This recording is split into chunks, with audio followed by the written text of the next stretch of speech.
नमस्कार विद्यार्थियों, आज हम लोग 8.3 सहायकाः मीन्स कि जिन चीज़ों की सहायता से हम कोई काम करते हैं उन्हें सहायक बोलते हैं। तो सहायकाः के बारे में पढ़ने जा रहे हैं। और जिन चीज़ों की सहायता से हम काम करते हैं उन चीज़ों में जिनसे सहायता ले रहे हैं उनमें तृतीया विभक्ति आती है। और तृतीया विभक्ति को करण कारक कहते हैं। क्या कहते हैं? करण कारक। जिसकी सहायता से हम काम करते हैं उसे करण कारक कहते हैं, तृतीय विभक्ति कहते हैं। तो सह सुधा खंडेन लिखति, अब वो किससे लिख रहा है? वह सुधा खंडेन, चौक से लिख रहा है। तो सुधा खंड में तृतीय आ गई देवेन की तरह। सह सुधा खंडेन लिखति, वो सुधा खंड से लिखता है या सुधा खंड की सहायता से लिखता है। अहम चरणेन ताड़यामी, मैं चरण से प्रताड़ित करता हूँ या ठोकर मारता हूँ। तो यहाँ पे चरणेन, चरण में तृतीय आ गई, चरणेन हो गया, क्योंकि पैर की सहायता से वो बॉल को मार रहा है ना, तो चरणेन आ गया। अहम चमसेन खादामी, मैं चम्मच से खाता हूँ। तो किस चीज़ की सहायता से खाता हूँ? चम्मच की सहायता से। तो चम्मच में तृतीय आ गई, चमसेन हो गया। सा हस्तेन वादयति, वो हाथ से बजाती है। तो किसकी मदद से बजा रही है? हाथ की मदद से। हाथ में तृतीया हो गई, हस्तेन बन गया। तो सा हस्तेन वादयति, वो हाथ से बजाती है। कृति, शिक्षका एकैकम शब्दम वदति, शिक्षक एक एक शब्द बोलेंगे और बच्चे जो हैं उसकी तृतीय विभक्ति बनाएंगे। जैसे कि दंत कूर्चः, तो दंत कूर्चः का बनेगा ये, क्योंकि ये पुल्लिंग के शब्द हैं सारे, विसर्ग लगा हुआ है तो ये पुल्लिंग के शब्द हैं, तो देवेन की तरह बनेंगे। दंत कूर्चः दंत कूर्चेन, चरणः चरणेन, मार्जकः मार्जकेन, दन्तः दन्तेन, कर्णः कर्णेन, स्यूतः स्यूतेन, दीपः दीपेन, संगणकः संगणकेन, कलशः कलशेन, तालः तालेन, खड्गः खड्गेन, बाणः बाणेन इति शब्दानां योग्यरूपाणि छात्राः वदन्ति। तो आपको तृतीया बनाकर बोलना है। यथा हस्तः हस्तेन, हस्ता का हस्तेन। तो हमने आपको सभी शब्दों की तृतीया विभक्ति देवेन की तरह बना करके बताई। अब नेक्स्ट 8.3.2 में देखिए क्या है। तो ये न्यूट्रल जेंडर के बारे में। सह यानेन गच्छति, वो जाता है, काहे से जा रहा है? यान से जाता है, गाड़ी से जाता है। अहम मुखेन वदामी, मैं मुख से बोलती हूँ। किससे बोलती हूँ? मुख से। तो मुख में तृतीय आ गई। सा वस्त्रेण मार्जयति, वो वस्त्र से साफ करती है। किससे साफ कर रही है? वस्त्र से। तो वस्त्र में तृतीय आ गई। चूँकि वन की तृतीया वनेन होती है, इसलिए जितने भी पुल्लिंग नपुंसकलिंग शब्द हैं वो बिल्कुल वनेन की तरह ही चलेंगे। मरकटा व्यजनेन विजयति, बंदर व्यजनेन में पंखे से, विजयति मीन्स हवा करता है, तो व्यजनेन में तृतीय आ गई। कृति, शिक्षका शब्दम वदति, शिक्षक शब्द बोलेंगे। नेत्रम का नेत्रेण, वाहनम का वाहनेन, जलम का जलेन, वस्त्रम का वस्त्रेण, न बड़ा आएगा क्योंकि यहाँ पे र आया हुआ है बीच में। यंत्रम का यंत्रेण, व्यजनम का व्यजनेन, पुस्तकम का पुस्तकेन, भाण्डम का भाण्डेन, शस्त्रम का शस्त्रेण, बड़ा न इति शब्दानां योग्यरूपाणि छात्राः वदन्ति। यथा नेत्रम नेत्रेण, नेत्र का नेत्रेण होगा। तो र आया हुआ है तो न बड़ा आ जाता है। तो यहाँ पर हमने आपको सभी शब्दों की तृतीय विभक्ति करके बताई वन की तरह, क्योंकि ये सारे शब्द क्या हैं? न्यूट्रल जेंडर के हैं, मो एंडिंग है, नपुंसकलिंग है। 8.3.3 ये स्त्रीलिंग पर है। सा मापिकया आलिखति, कि वो किसकी मदद से ड्राइंग बना रही है? मापिकया, स्केल की मदद से। तो स्केल जो है फेमिनाइन में आता है, तो मापिका का, माला का तृतीया होता है मालया, तो मापिका का तृतीया हो गया मापिकया। वो स्केल की मदद से ड्राइंग बनाती है। बालिका छुरिकया कर्तयति, छुरिका ये भी फेमिनाइन है, तो छुरिकया हो गया मालया की तरह। तो बालिका छुरी की मदद से काट रही है। माता वेलन्या रोटिकाः करोति, माता वेलनी से रोटी बनाती है, वेलन से, तो ये भी फेमिनाइन है, तो वेलन्या आ गया। बालकः कूप्या दुग्धम पिबति, बच्चा जो है कूप्या मीन्स बॉटल से दूध पीता है, तो वेलन्नी और कुप्या ये दोनों भी ईकारांत हैं, तो ईकारांत में नद्या की तरह आता है। तो यहाँ पे वेलन्य आया और यहाँ पे कुप्या कि बच्चा बॉटल से दूध पीता है। कृति शिक्षका शब्दम वदति, रोटिका का रोटिकया, पुस्तिका का पुस्तिकया, आ की मात्रा हट जाएगी। कपाटिका का कपाटिकया, पेटिका का पेटिकया, नलिका का नलिकया, उत्पीठिका का उत्पीठिकया, शर्करा का शर्करया, गुलिका का गुलिकया, पुत्तलिका का पुत्तलिकया, कुंचिका का कुंचिकया। मार्जन्य ईकारांत है तो मार्जन्या, अंगुली का अंगुल्या, पुनः पूर्णिका पुनः पूर्ण्या, अंकनी का अंकन्या, कर्तरी का कर्तर्या, घटी का घट्या इति शब्दानां योगिरूपेण छात्राः वदन्ति। यथा शाटिका का शाटिकया और नदी का नद्या। भाषाभ्यास वाक्यानि पूरयत, महिला द्रोणी जलम आनेति। अब द्रोणी ईकारांत है तो यहाँ पे आ जाएगा द्रोण्या। बालका चमस खादति, जो चमस जो है वो मेस्कुलाइन में है तो देवेन की तरह चमसेन खादति। सा हस्तेन रोटिकाम खादति, हस्तेन आ जाएगा। सा दंडेन ताड़यति, दंडेन। सा जलेन मुखम प्रक्षालयति।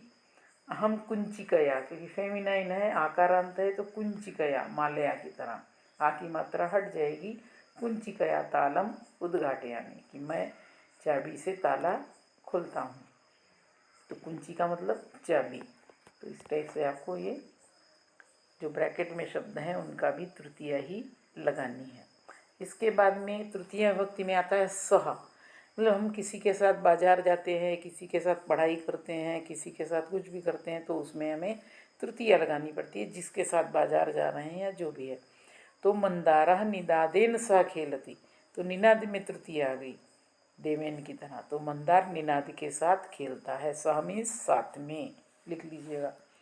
शिक्षिका छात्रया सह श्लोकम पठति, शिक्षिका छात्रया फेमिनाइन है छात्रा, तो इसमें मालया की तरह आ जाएगा तृतीया। शिक्षिका छात्रया सह श्लोकम पठति, शिक्षिका छात्रा के साथ श्लोक पढ़ती है। नीला मोहिन्या सह पुस्तकम पठति, नीला मोहिनी के साथ पुस्तक पढ़ती, तो मोहिनी ई का नांत है तो मोहिन्या आ जाएगा तृतीया में। तो नीला मोहिन्या सह पुस्तकम पठति, तो सह में साथ में इसके साथ कभी भी तृतीय विभक्ति आती है, ये बात आपको ध्यान में रखना है। उसके बाद 8.3.5 में विना, विना जहाँ भी होता है वहाँ भी तृतीय विभक्ति का प्रयोग किया जाता है। जिसके बिना कुछ काम नहीं होता, जिस चीज़ पर्टिकुलर चीज़ के बिना, तो उसमें तृतीय आती है। जैसे मत्स्याः जलेन विना न जीवन्ति, किसके बिना नहीं मछलियाँ जीवित रहती हैं? जलेन बिना, तो जल में तृतीय आ गई कि मछलियाँ जल के बिना जीवित नहीं रहती हैं। बालका लड्डुकेन बिना किमपि न खादति, बच्चा लड्डू के बिना कुछ भी नहीं खाता।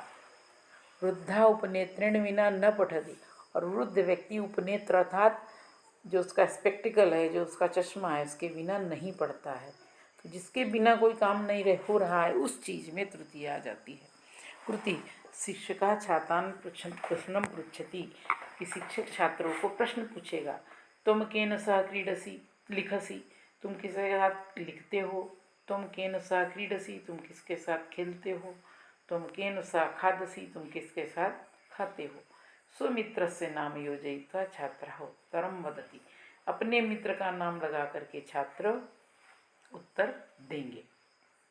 फिर आता है गायत नंदत, रामः याति सीतया सह, कि राम सीता के साथ जाते हैं, याति मीन्स जाते हैं। कुत्र सह याति, वो कहाँ जाते हैं? सरयू नदी, सरयू नदी पर जाते हैं। कृष्णः याति राधया सह, कृष्ण जाते हैं राधा के साथ। कुत्र सह याति, यमुना नदी, वो कहाँ जाते हैं? यमुना नदी पर। विट्ठलः याति रुक्मिण्या सह, विट्ठल रुक्मिणी के साथ जाते हैं। कुत्र सह याति, कहाँ हो जाते हैं? चंद्रभागा, चंद्रभागा नदी पर। सीतया में तृतीया है, राधया में तृतीया है, रुक्मिण्या में भी तृतीया है, क्योंकि उनके साथ में वो जा रहे हैं। इसके बाद आगे आता है अनुस्वार से उच्चारणम लेखनम च, ये बहुत इंपॉर्टेंट है, आपको ध्यान में रखना है कि, और इस पर पेपर में आ भी सकता है आपको। तो गंगा, रोमांचः, घंटा, दंतः, जम्बूकः इति शब्देषु अनुस्वारः समानः। इन सभी शब्दों में अनुस्वार तो समान है, परंतु अनुस्वार से उच्चारणम न समानम, लेकिन अनुस्वार का उच्चारण समान नहीं है। तत्र किम कारणम, तो फिर क्या कारण है वहाँ पे?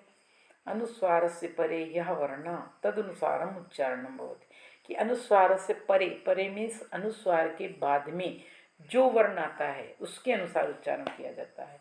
यथा गंगा, जैसे कि गंगा, अनुस्वार से परे गकार। अब गंगा में अनुस्वार के बाद ग आया है, और ग जो है वो क वर्ग का है। गकार क वर्गे अस्ति, जो गकार है वो क वर्ग में है। तो क वर्ग का जो अनुनासिक है, अनुनासिक मीन्स जो लास्ट है लेटर, वो वहाँ पर अनुस्वार की जगह पर प्रयोग किया जाता है। जैसे क ख ग घ अंग, अंग है जो, तो क वर्ग से अनुनासिकम अंग इति। अतः गंगा इति शब्दे अनुस्वारस्य स्थाने वर्गीयस्य अनुनासिकस्य उच्चारणं भवति। इसीलिए गंगा शब्द में अनुस्वार के स्थान पर उस वर्ग का, जिस वर्ग को ग बिलोंग कर रहा है, ग क वर्ग का है, तो क वर्ग का अनुनासिक का उच्चारण वहाँ पर होता है। जैसे गंगा, तो गंगा में अंग का जो क ख ग घ अंग, अंग का उच्चारण होता है गंगा, जो बोर्ड लेटर्स में लिखा है गंगा।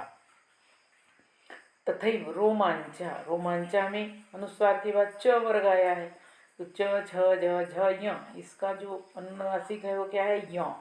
तो अनुस्वार की जगह पर य आ जाएगा, रोमांचा। तो ऐसे जो ब्रैकेट में लिखा है ऐसा लिखना पड़ेगा, रोमांचा। घंटा, घंटा में अनुस्वार के बाद ट वर्ग है, तो ट ठ ड ढ न, तो यहाँ पे न अनुनासिक आया तो घंटा, जो ब्रैकेट में लिखा है लास्ट में ऐसा लिखना पड़ेगा, घंटा। दंता, दंता में अनुस्वार के बाद त वर्ग आया, त थ द ध न, तो यहाँ पे न आएगा। अभी जितने भी लेटर्स होते हैं आधे रहते हैं, इसलिए हलंत लगा है हर जगह यहाँ पर, और जो ब्रैकेट में गए हैं तो वहाँ पे आधा लिखा गया है, दंता। जम्बूका, जम्बूका में अनुस्वार के बाद ब आया, तो ब जो है वो प वर्ग का है, तो प फ ब भ म, तो म इसका अनुनासिक है, तो जम्बूका। फिर लास्ट में ऐसा लिखना पड़ेगा, जम्बूका। तो कहने का मतलब जन अनुस्वार से परे अवर्गीय वर्णा भवति तदा अनुस्वारा एव लेखितव्या, कि अनुस्वार के बाद यदि कोई अवर्गीय वर्ण आता है तो अनुस्वार ही रहता है। जैसे आपने वर्गीय वर्ग के बारे में पढ़ लिया, क वर्ग, च वर्ग, ट वर्ग, त वर्ग, प वर्ग, ये 5 वर्ग हैं। इनमें से अगर आता है तो अनुनासिक आ जाता है अनुस्वार की जगह। लेकिन इन वर्गों, 5 वर्गों के अलावा अवर्गीय कोई भी वर्ण आता है, लेटर आता है, तो अनुस्वार एज इट इज़ ही लिखा जाता है। जैसे कि हंसा, हंसा में अनुस्वार के बाद स आया, स का कोई वर्ग नहीं है, तो ऐसा ही लिखा जाएगा, अनुस्वार ही लिखा है। संवादा, संवादा में अनुस्वार के बाद वो आया, तो वो किसी वर्ग को बिलोंग नहीं करता, तो यहाँ पे ये एज इट इज़ ही रहेगा। अब यहाँ पे कुछ शब्द हैं जिनमें कि आपको लगाना है। तो योग्यम अनुनासिकम योजयित्वा शब्दम पुनः लिखत, कि आपको सही अनुनासिक लगाकर शब्द जैसे लिखना है। एग्जाम्पल दिया है, अंजलि, अंजलि में अनुस्वार के बाद ज आया है, तो च छ ज झ य, तो ये आ गया, यहाँ पे अंजलि लिखा गया। ऐसी मंदाकिनी, अनुस्वार के बाद द आया है, द त वर्ग का है, तो त वर्ग का अनुनासिक क्या है? थ थ द ध न, तो यहाँ पे आधा न आ जाएगा अनुस्वार की जगह पे, और मंदाकिनी लिखा जाएगा। नागेंद्रा में अनुस्वार के बाद द आया है, तो यहाँ भी आधा न आ जाएगा, ता था दा धा न, नागेंद्र, आधा न, अनुस्वार हट जाएगा। शंका में अनुस्वार के बाद क वर्ग आया है, तो क ख ग घ अंगा, गंगा में कैसा अंग लगाया वैसा ही शंका में लगेगा। पंच में अनुस्वार के बाद च वर्ग आया है, तो च छ ज झ य, तो यहाँ पे य आ जाएगा पंच। कंपनम में अनुस्वार के बाद प वर्ग आया है, तो प फ ब भ म, तो यहाँ पे म आ जाएगा आधा, कंपनम। लंबितम में भी ब आया है, तो प फ ब भ म, तो अनुस्वार की जगह पे आधा म आ जाएगा।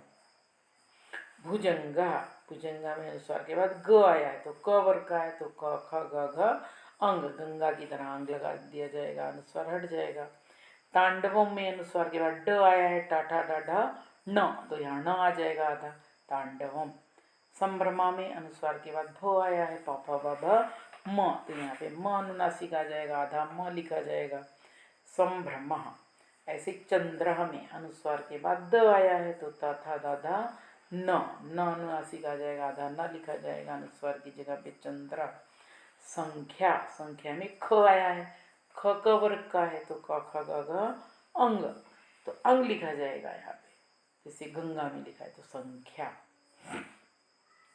नंदिनी, नंदिनी में अनुस्वार के बाद द आया है तो आधा न, आधा न लिखा जाएगा नंदिनी। संतति में भी तो आया है तो आधा न अनुनासिक है, संतति, आधा न लिखा जाएगा। अंबुजम, अंबुजम में ब आया है तो प फ ब भ म, आधा म आ जाएगा अंबुजम। मंडूका में अनुस्वार के बाद ड आया है, ट ठा डा ढा न आया है नासिक, मंडूका, तो आधा न लिखना पड़ेगा। सिंचनम, तो अनुस्वार के बाद च आया है तो च छ ज झ य, तो यहाँ पे रोमांच की तरह य आ जाएगा सिंचनम। निम्बह, निम्बा में अनुस्वार के बाद बो आया है प फ ब भ म, तो निम्बह, आधा म आ जाएगा अनुस्वार की जगह पे। कुंचिका, तो अनुस्वार के बाद च वर्ग आया है तो च छ ज झ य, तो यहाँ भी रोमांच की तरह य आ जाएगा कुंचिका। कंटका में अनुस्वार के बाद ट आया है, टा ठा डा ढा न, आधा न आ जाएगा घंटा की तरह, कंटका। तो इस प्रकार से आपको क्वेश्चन पेपर में आ सकते हैं और आपने इन्हें बहुत अच्छे से पढ़ना है, ठीक से समझना है, अंडरस्टैंडिंग बहुत ज़रूरी है। अगर आपको हमारा ये वीडियो अच्छा लगे तो इसे लाइक करिए, शेयर करिए, सब्सक्राइब करिए और आपने बेल आइकॉन को ज़रूर दबाइए, जिससे कि आपको हमेशा नोटिफिकेशंस आते रहें कि आपको नया नया जो टॉपिक है इससे रिलेटेड, संस्कृत ग्रामर से रिलेटेड आपको उपलब्ध होता रहेगा। धन्यवाद।